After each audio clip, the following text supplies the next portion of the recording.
As anomalias craniofaciais impõem um significativo impacto sobre a fala, audição, aparência e cognição, influenciando de modo prolongado e adverso a saúde e a integração social do portador, necessitando ser gerenciadas por meio de um complexo e extenso processo de reabilitação, que pode perdurar por mais de 20 anos, exigindo acompanhamento interdisciplinar, ou seja, fonoaudiólogos, médicos, enfermeiros, dentistas, psicólogos, assistentes sociais e outros profissionais.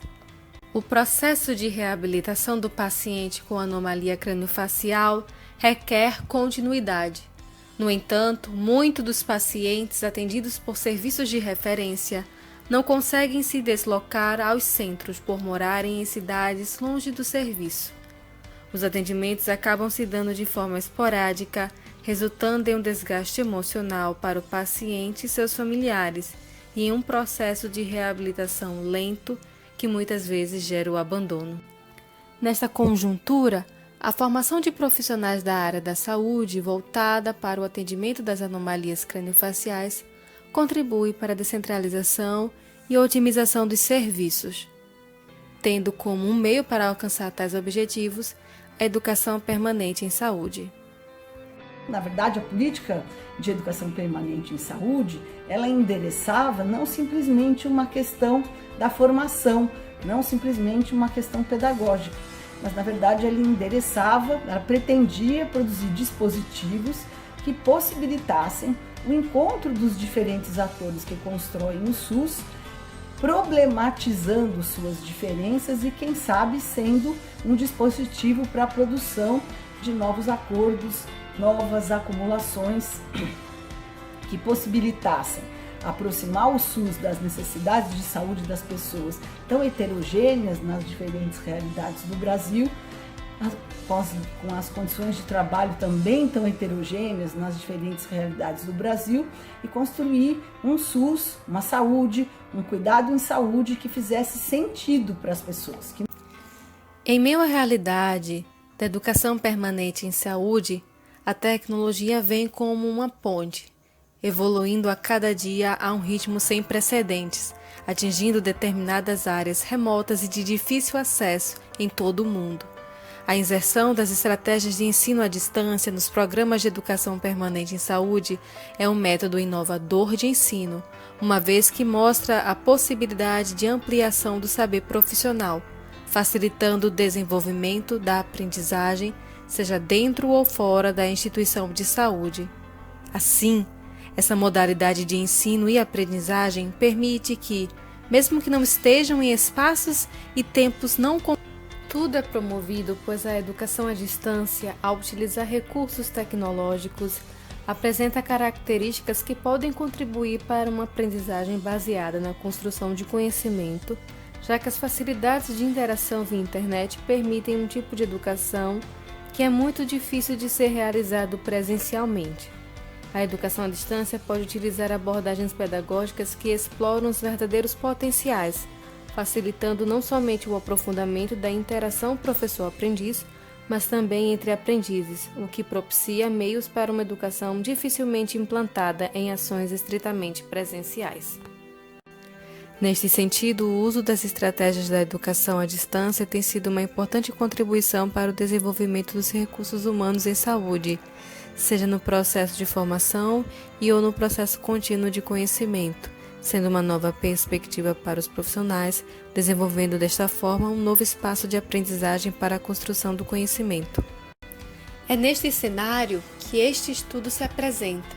Propõe-se a elaboração de um curso de educação continuada na modalidade à distância, possibilitando desta forma a educação permanente aos profissionais fonoaudiólogos que atuam em serviços de saúde pública. Todavia, para que este estudo ocorra, faz-se necessário refletir mais sobre isso, e isto é o que vem sendo feito. O curso será direcionado a profissionais de saúde, e por ser um público específico, a linguagem e a escrita do material a ser confeccionado precisa ser autoexplicativo, ou seja, o ideal é que ao ter acesso ao curso, o profissional possa compreender e entender a mensagem elaborada, sem a distorção da informação ou superinterpretação. Encontrar o modo pelo qual o sentido é produzido. E o sentido é sempre produzido de maneira colaborativa. Isso quer dizer que toda e qualquer interpretação é válida? Não. O receptor tem que agir dentro dos limites dados pela própria obra. A obra é aberta. O número de interpretações possíveis é indeterminado, mas não é infinito.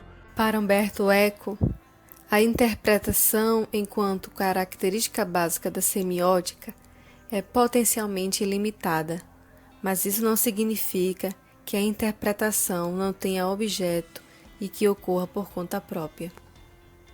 Como autores, então, nos deparamos com a responsabilidade de que nosso texto apresente-se da forma mais acessível e direta ao seu leitor modelo, possibilitando que a mensagem do texto possa ser compreendida e respeitada. No caso desta pesquisa, quem é o meu leitor modelo? Se a pesquisa é direcionada a um público específico, sua escrita precisa ser clara e atender às demandas deste público. Para isso, o processo de escrita e de pesquisa deve ser criativo, fazendo-se necessário estar mergulhado na realidade, no contexto. E neste meio deparamos-nos com o que Canevati traz em sua fala, os atratores. O atrator é um conceito, uma imagem, uma figura que gruda o olhar, fixa os olhos e nessa maneira seduz seja o designer e seja um espectador. Encontrar os atratores é fundamental, principalmente pensando na perspectiva da elaboração de um curso de educação continuada. A confecção de um material que dispõe-se a instigar e a promover conhecimento traz à superfície a importância de encontrar autores e atratores, tendo cuidado da fala que produz. Não adianta querer fazer, mas saber fazer. E esse é um processo de mudança, sendo nós seres que mudamos sem cessar. Essa é uma verdade. Nossa natureza é um processo de fluxo constante. Bergson, então, nos faz despertar da sonolência para a duração. O tempo, no sentido de que é aquilo que faz com que as coisas apareçam, passem e depois desapareçam, ele sempre foi um problema para a filosofia, no sentido de comprometer aquela estabilidade do mundo, né, que é necessária para o conhecimento, para a ação. Então, desde a antiguidade grega, o tempo foi sempre um calcanhar de Aquiles. Sempre se bolaram estratégias que fizessem com que nós pudéssemos escapar ao caráter transitório do tempo. Vivemos num presente efêmero e esquecemos da duração. Não percebemos mais que cada dia é diferente do outro.